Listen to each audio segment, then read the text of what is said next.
For the past 8 weeks, I've been working on a map.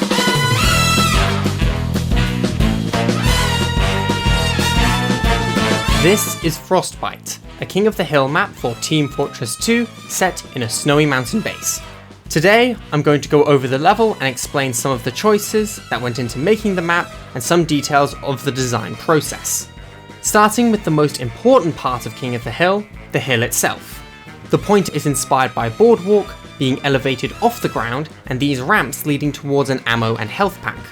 These surrounding fences block sight lines to the battlements and ensure the only way to capture the point is to get up close and personal, encouraging fights and interactions between players. On an aesthetic level, the point is the only thing made of wood in the entire area, which draws the eye, making it the main focal point of the player's attention. This underground area provides a route for players to retreat, and leads to the low ground, a wide open space adjacent to the point. This area is inspired by Lazarus, and features a health pack players can go for at the risk of being pushed off the edge. Both this and the area surrounding the point are intended to be the main combat areas, and tend to be where most of the action happens.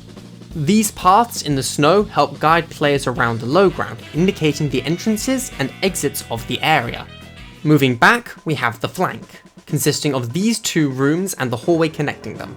This area is intended to be used by sneakier classes, providing a safe path to the point behind enemy lines. You may notice that the red side and the blue side are visually asymmetrical. This was done to strengthen the difference between each side of the map, and provide a clearer indicator on what side of the map the player is currently on.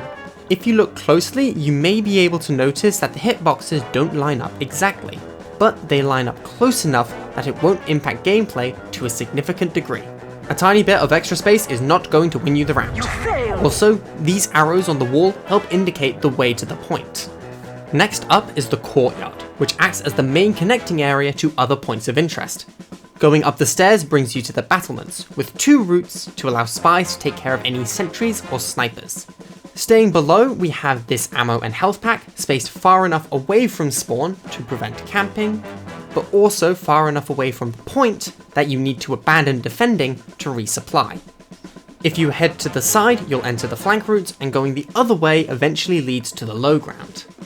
These boxes here look like decoration, but they actually block the sightline from being too exploitable. One thing I'm particularly proud of is the affordance in this area. These signs being lit up and this gate sign help indicate where important routes are, as they're the brightest thing in the area. And this one here is directly above the ammo and health packs, helping to indicate their position. Finally, we have the spawn room. 2 exits on the ground as the main routes, and a path above that leads to the battlements.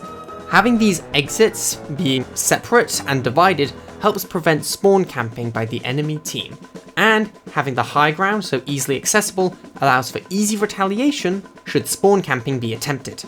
That covers the main areas of the map. Taking a broader look, these areas come together to form 3 main lanes: the center, the drop, and the flank. The center route goes directly to the point, intended for use by the offensive combo, heavy, demo man, and medic. It also splits into the battlements for engineer and sniper. The flank goes through the facility and allows spy, pyro, and scout to easily ambush the enemy team, while the drop is open and exposed, allowing soldier and demo man to get violent. That about does it for the overview, so here's some smaller details I couldn't fit into its own section. In terms of aesthetics, my main points of inspiration were GoldenEye and Emesis Blue. Using reflectional symmetry across the map allowed me to have this giant facility along the side, and gave red and blue sides a slightly different feel, but maintaining balance between the 2 sides. Going inside these buildings here, you'll notice these boxes. These prevent players from the 50-50 point, where they have to guess which side the enemy team may be coming from when walking through the doorway. Having these crates and blockers here helps prevent that and make sure there's only one direction they need to worry about. Finally, we have an owl up here, because I like owls. That about does it for Frostbite. If you like the look of the map, there should be a workshop link in the description. Thanks for watching and have a day.